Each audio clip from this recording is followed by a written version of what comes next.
کچھ کہانیاں الفاظوں میں نہیں بستی، وہ خاموشیوں میں پلتی ہیں، اور کچھ خاموشیاں کسی کے سکون کی وجہ بن جاتی ہیں۔ شہر کے ایک کونے میں، جہاں شامیں خود کو ڈھالتے ڈھالتے تھک جاتی تھیں اور ہواؤں میں اجنبی سردی پگھلنے لگتی تھی، وہاں ایک پرانا سا حویلی نما مکان کھڑا تھا۔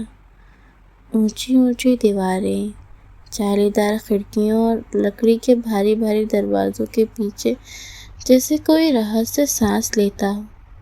وہیں کسی کونے میں عارض زمان کی آنکھیں دھندلائیں کھڑکی سے دور دیکھ رہی تھیں۔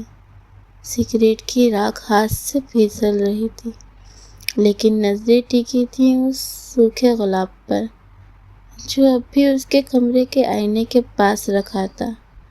کوئی دیکھے تو ہنسے شاید، لیکن عارض کو ہنسی نہیں آتی تھی۔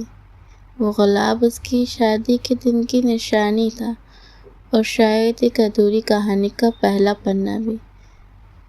اسی دن وہ بھی آئی تھی،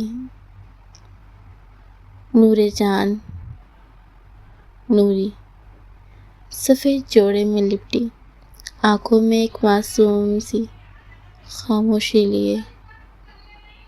نہ شکوہ نہ سوال، بس جیسے کسی نے اس سے چپ رہنے کی قسم دی ہو۔ عارض کی ماں کی آواز آئی، بیٹا دلہن کا کمرہ تیار ہے، لے جاؤ۔ عارض نے ایک نظر نوری پر ڈالی اور پھر دوسری نظر اس کمرے پر جہاں اسے لے جانا تھا۔ کوئی خوشی نہیں تھی اس کے چہرے پر، بس ایک بے نام سا کندھا ہلایا اور دھیرے سے چل پڑا۔ راستے میں قدموں کی آوازیں دیواروں سے ٹکرا کر لوٹ رہی تھیں۔ اس کی خاموشی اور نوری کی معصومیت جیسے ایک ہی راستے کے دو مسافر ہوں، لیکن منزلیں دونوں کی الگ۔ جب نوری کو کمرے میں چھوڑا گیا تو وہ بس ایک کونے میں جا کر بیٹھ گئی، نہ آنسو نہ مسکان، بس ایک عجیب سی تاثیر ہواؤں میں تھی، جیسے کوئی راز اس کے دوپٹے میں لپٹا ہو۔ عارض نے دروازہ بند کیا، دیوار کی طرف دیکھا اور ایک گہری سانس لی، بس ایک بات کہی، میں یہاں کسی کی محبت کے لیے نہیں ہوں، یہ صرف ایک سمجھوتا ہے، اور تمہیں بھی اسی سمجھوتے سے سمجھوتا کرنا ہوگا۔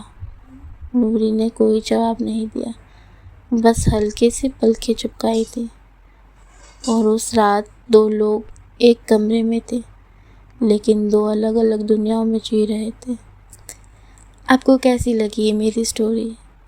ایسے ہی مجھ کو سپورٹ کریے۔